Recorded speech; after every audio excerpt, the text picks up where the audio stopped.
তো তোমার দুঃখের কথা শুনলাম। হ্যাঁ গো মাসি। কিন্তু এখন তো যাবো আমরা সেই মথুরার বাজারে। সেই মথুরার বাজারে। তবে রাধে গো, বলো মাসি। তুমি কি দধি দুগ্ধের পসরা এনেছো? গো মাসি, বলো রাধে। আমি তো এখনো পসরা নিয়ে আসিনি। তবে দধি দুগ্ধের পসরা নিয়ে এলে হ্যাঁ গো মাসি। আমরা যাবো সেই যমুনার কুলে গোবিন্দ দর্শনে। ঠিক আছে, তাহলে আমি আসি গো মাসি। তাই যাও রাধে। তবে রাধে গো, বলো মাসি।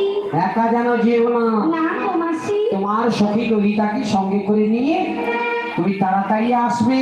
ঠিক আছে, তাই আসবো মাসি। তাই মাননীয় বাড়ির কর্তাবাবুকে জানাচ্ছি, মাননীয় বাড়ির কর্তাবাবুকে জানাচ্ছি, মাকে দিয়ে যে কোনো 3 জন কিংবা 5 জন মাকে দিয়ে রাধারানীর মস্তকে পসরা তুলে দিন।